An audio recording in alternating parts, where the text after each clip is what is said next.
ketika orang diberikan ujian oleh Allah Subhanahu wa Ta'ala itu, maka manusia itu ada dua tipe.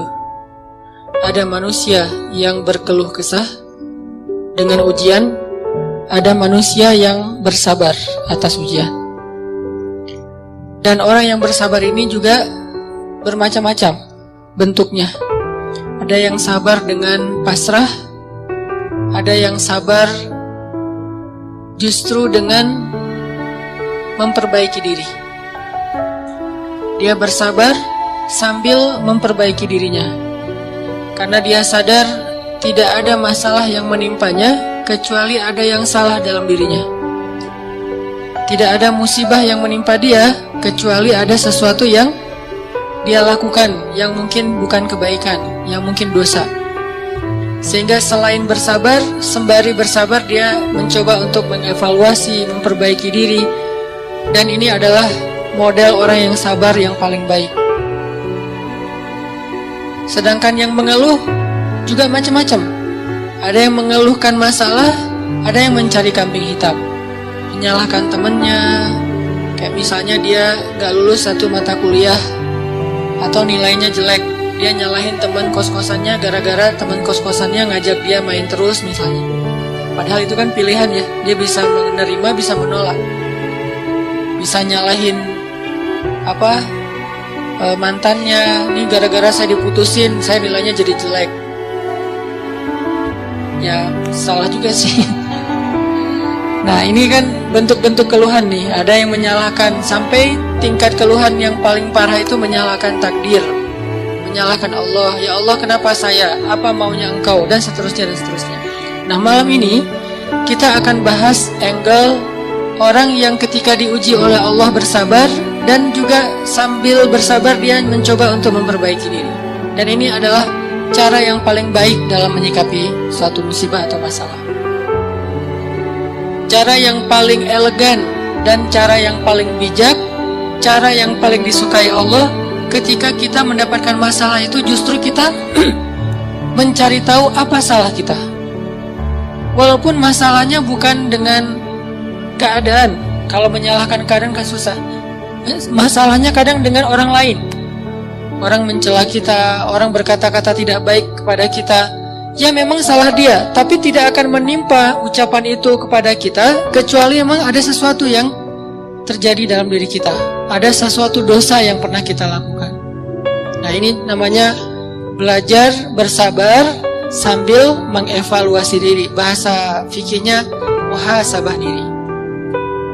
Menghitung-hitung apa kesalahan dalam diri kita. Nah, kita akan bahas tentang ini. Gimana caranya kita menghadapi masalah, menghadapi satu musibah, menghadapi satu kejadian yang tidak enak dengan sabar, tapi nggak sekedar pasif, nggak sekedar mengatakan innalillah wa inna ilaihi rajiun, nggak hanya sekedar mengatakan hasbiyallah wa ni'mal wakil, nggak hanya sekedar merasa ini adalah cara Allah untuk menaikkan derajat saya. Kadang kalau hanya kegeeran kayak gini nih, kita jadi nggak pernah menjadi lebih baik. Kan ada orang ketika diuji oleh Allah, boleh sih merasa bahwa ini cara Allah menaikkan derajat saya. Tapi kalau hanya kayak gini doang, rasa-rasanya kita terlalu kegeeran. Dan kalau terlalu kegeeran, kita nggak punya dorongan untuk memperbaiki diri. Kalau saya lebih suka angle-nya, kalau orang lain yang kena musibah, kita bilang itu untuk mengangkat derajat dia. Kalau kita yang kena musibah, kita bilang ini karena dosa-dosa saya. Angle kayak gitu tuh lebih enak, lebih produktif. Daripada dibalik, giliran kita yang kena musibah, kita bilang emang Allah tuh yang pengen ngangkat derajat saya, makanya dikasih musibah. Agak GR ya. Giliran orang lain kena musibah, lo sih banyak dosa. Nah ini nih, sering ada judgement kalau orang lain. Coba dibalik, judgementnya ke diri sendiri, ke orang lain tuh husnuzon. Ini lebih enak nih, makanya hadis-hadis penyebab terjadinya musibah itu kan banyak. Coba kita pilih beberapa hadis, satu kita berikan untuk menilai orang lain, yang lain kita ambil untuk menilai diri kita. Nah ini beda nih standarnya. Kayak tadi, kalau orang lain yang kena musibah, kita husnuzon, Allah lagi pengen dekat sama dia.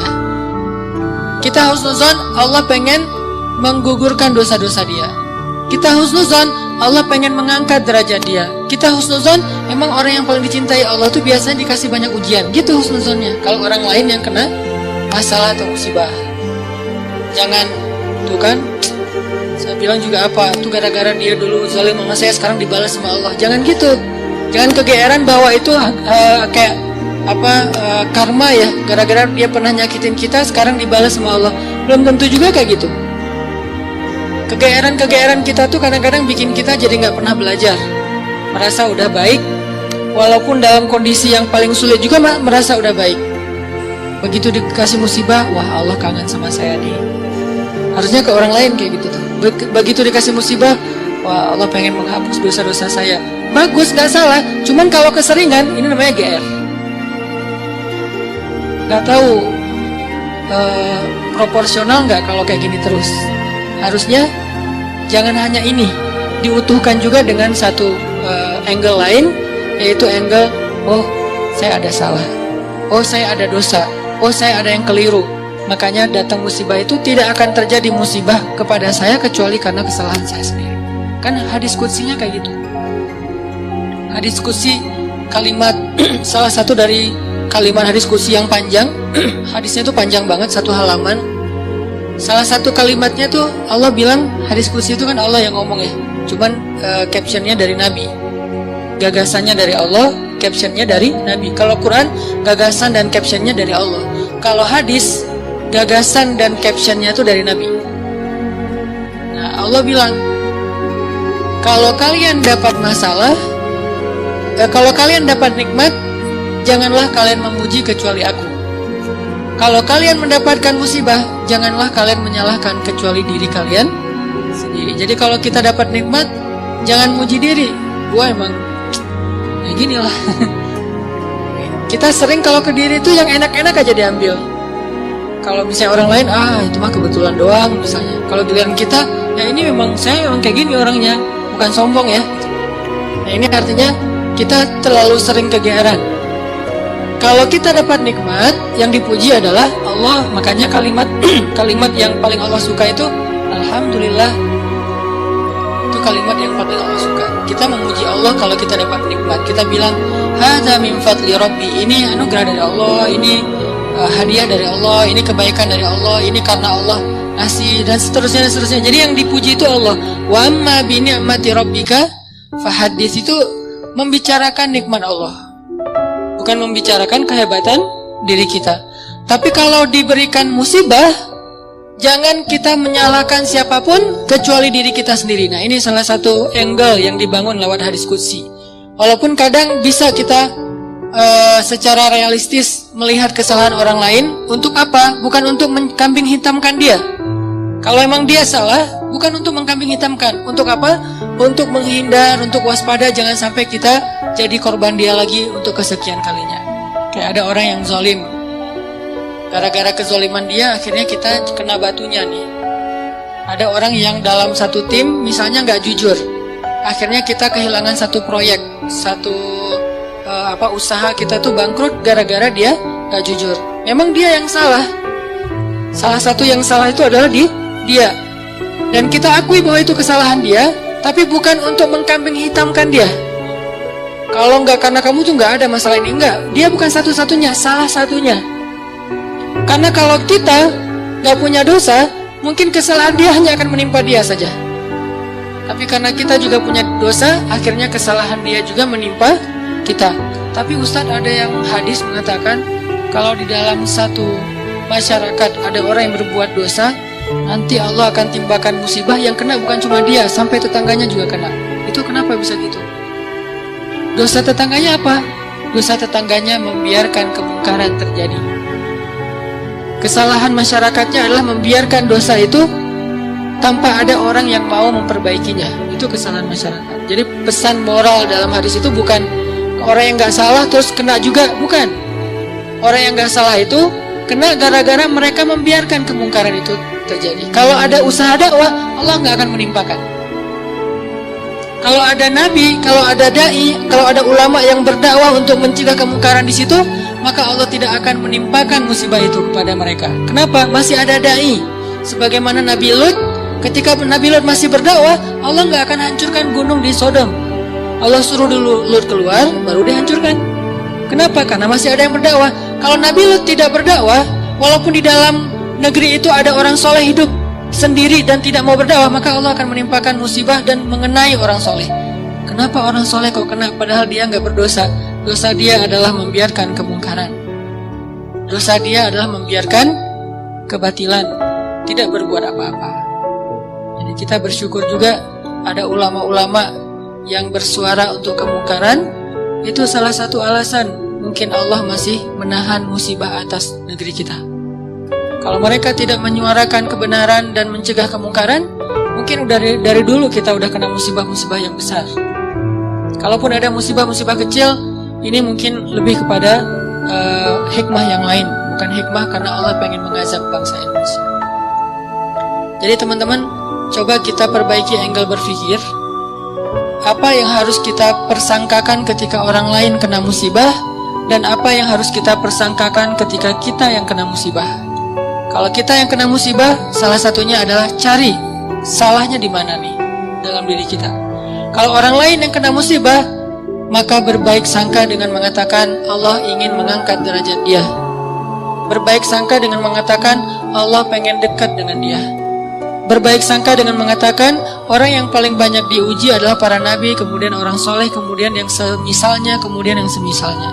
Berbaik sangka dengan mengatakan Allah pengen menggugurkan dosa-dosa dia, sehingga kita nggak pernah menjudge orang lain dan tidak sibuk dengan kesalahan-kesalahan orang lain. Karena pernah saya kena musibah, misalnya motor saya hilang. Dulu banget, saya baru beli motor, baru 2 bulan terus hilang. Teman saya bilang gini, Ustadz kurang sedekah nih. Digituin. Ya sih, saya akan nggak mungkin dong saya ngebantah kan ya. Oh iya ya mungkin, cuman kan nggak enak ya. Orang lagi kena musibah, bukannya dia empati atau apa gitu, malah Ustadz kurang sedekah nih. Dia menjudge.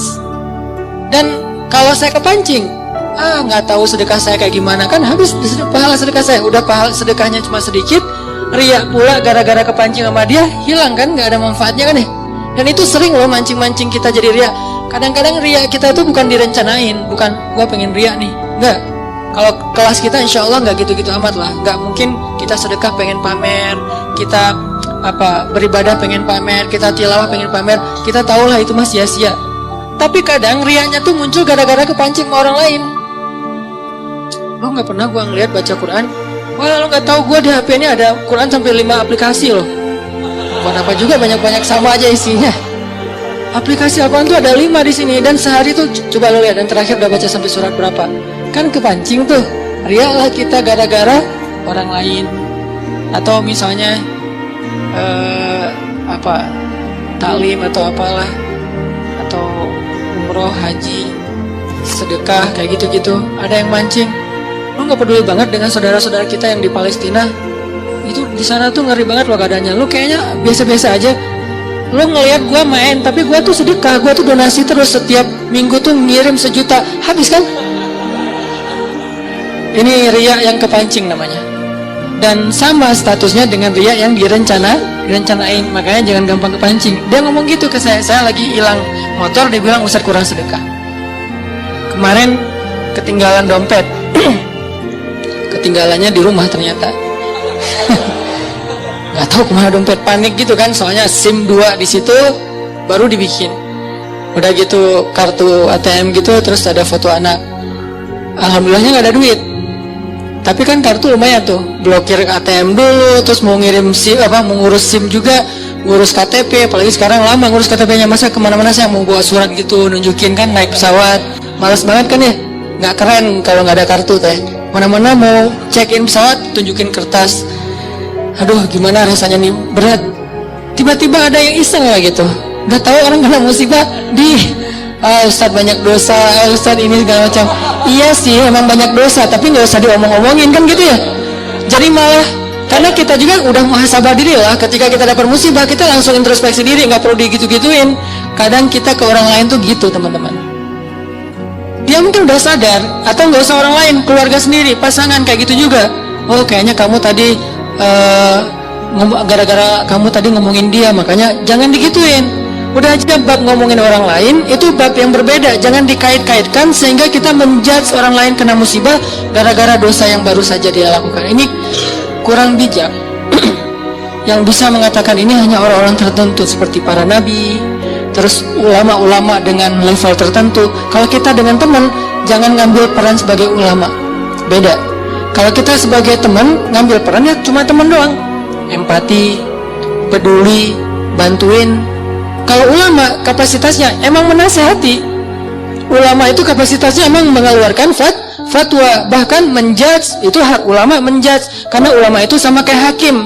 Tugas hakim itu adalah menghakim, menyampaikan hukum halal haram, hak batil dan seterusnya. Tapi kita kalau ke teman beda sama ulama. Kalau ulama kayak gitu maklumi, emang tugas ulama kayak gitu. Kalau kita mengambil peran ulama ini nggak bisa dimaklumi, ini agak blunder, agak offset nih kalau menurut saya. Jadi kalau teman-teman ngedengar ada ustadz-ustadz yang di sosial media berfatwa, itu emang tugas mereka. Jangan dijudge juga, nih ustadz ini kurang bijak. Emang gitu. Kalau kita yang kayak gitu, yang namanya kurang bijak. Kalau ulama kayak gitu, bijak itu. Karena kalau ulama diam, lalu di mana amar ma'ruf nahi mungkar? Kalau ulama diam, lalu di mana dakwah? Kalau gitu saya juga harus enggak. Kalau kita enggak boleh ngomong, mending diam. Karena ketika kita ngomong, kemungkinan salahnya lebih besar daripada benar. Terus gimana? Ya udah, bantuin orang yang kena musibah.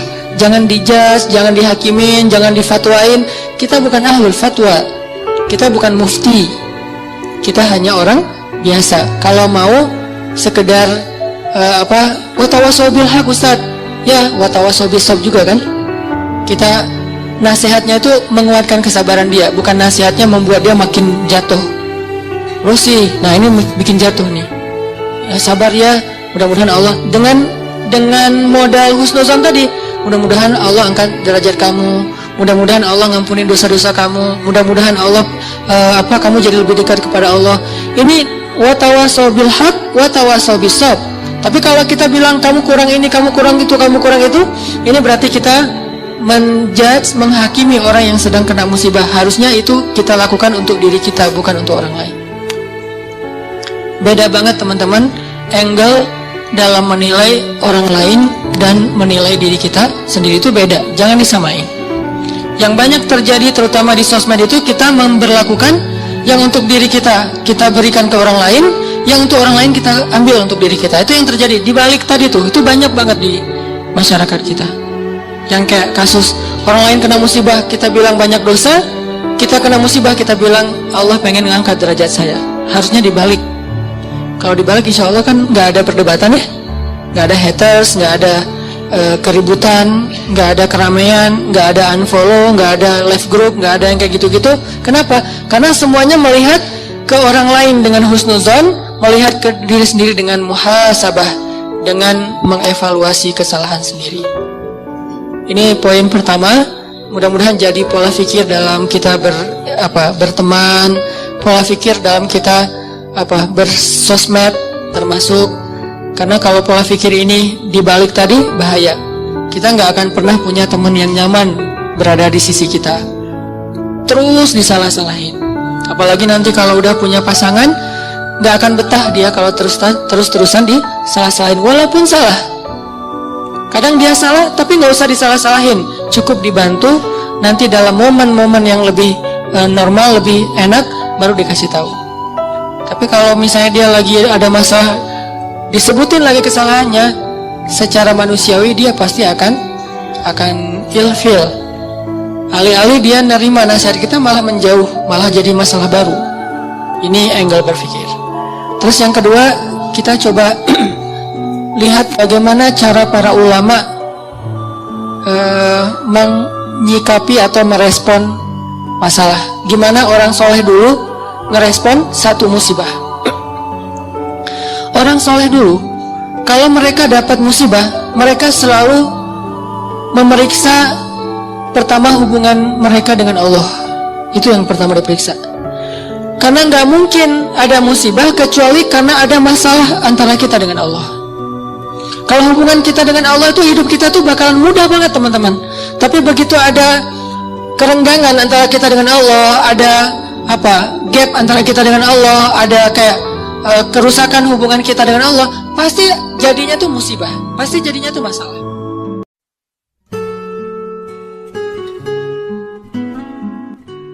Ketika orang diberikan ujian oleh Allah Subhanahu wa taala itu, maka manusia itu ada dua tipe. Ada manusia yang berkeluh kesah dengan ujian, ada manusia yang bersabar atas ujian. Dan orang yang bersabar ini juga bermacam-macam bentuknya. Ada yang sabar dengan pasrah, ada yang sabar justru dengan memperbaiki diri. Dia bersabar sambil memperbaiki dirinya.